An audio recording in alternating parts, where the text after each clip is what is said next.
참예수님, 참이성모님, 형제자매 여러분, 오늘 북한 가톨릭 선교방송에서 전해드릴 소식은 우리의 가슴을 무겁게 합니다. 북한 당국이 다가오는 10월 10일 당 창건 80주년 행사를 앞두고 이른바 거리 정화를 명목으로 꽃제비들을 집중 단속하고 있다는 소식입니다.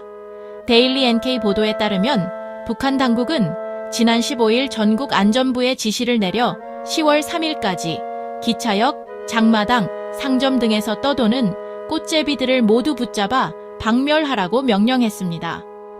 특히 평양 진입을 원천 차단하고 행사 기간에 꽃제비가 발견되면 관련 책임자를 정치적으로 문제 삼겠다고 협박했습니다. 형제자매 여러분, 이 소식을 들으며 우리는 마테오복음 25장의 말씀을 떠올리지 않을 수 없습니다. 너희가 내 형제들인 이 가장 작은 이들 가운데 한 사람에게 해준 것이 바로 나에게 해준 것이다. 마태 25:4. 북한의 꽃제비들은 바로 가장 작은 이들 안에 계신 그리스도의 모습입니다. 그러나 북한 정권은 이들을 숨기고 가두고 박멸하려 합니다. 이는 그리스도를 거부하는 행위이며 인간의 존엄성을 짓밟는 중대한 범죄입니다. 더욱 가슴 아픈 것은 이러한 단속이 근본적인 해결책 없이 반복되는 눈가림식 조치라는 점입니다.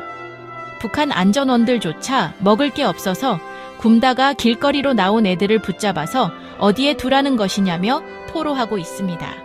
이는 북한 체제가 인민을 먹여 살릴 능력도 의지도 없으면서 오직 체제의 외형만을 유지하려는 허상임을 극명하게 드러냅니다.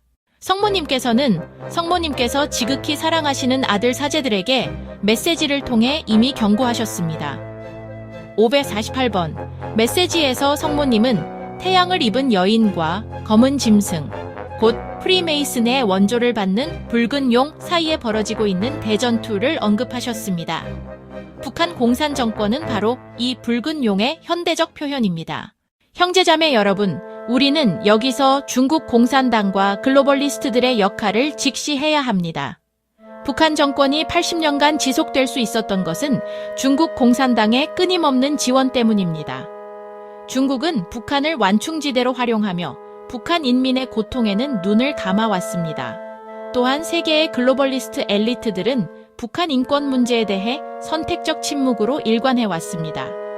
그들은 인권과 평화를 외치하지만 북한의 꽃제비들, 정치범 수용소에 고통받는 영혼들에 대해서는 외면합니다.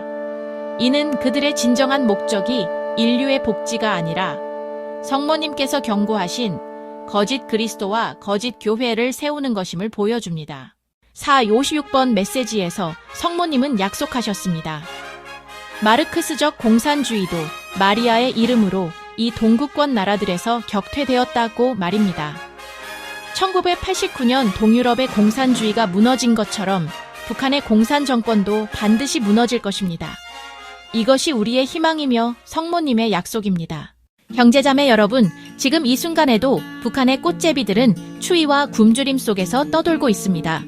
그들은 단속을 피해 숨고 붙잡히면 다시 도망칩니다. 이들을 위해 그리고 북한의 모든 고통받는 형제자매들을 위해 기도합시다. 또한 우리는 중국 공산당과 글로벌리스트들의 방해 공작에도 불구하고 북한 선교와 인권 개선을 위해 더욱 힘써야 합니다. 진실을 알리고 기도하며 가능한 모든 방법으로 북한 동포들에게 복음의 빛을 전해야 합니다. 성모님께서 518번 메시지에서 말씀하셨습니다. 내게 봉헌한 자녀들인 너희에게는 내 티 없는 성심으로부터 흰 눈송이가 내리고 있다. 그것은 너희로 하여금 하늘에서 오는 내 향기를 어디서나 전하게 함으로써 세상에서 하느님 자비의 표징이요 도구가 되게 하려는 것이다. 우리 함께 기도합시다. 북한의 꽃제비들과 모든 고통받는 영혼들을 위해, 북한 정권의 회개와 붕괴를 위해, 그리고 한반도에 참된 자유와 평화가 임하도록 기도합시다. 평화의 모후님, 한반도 자유민주평화통일을 주소서.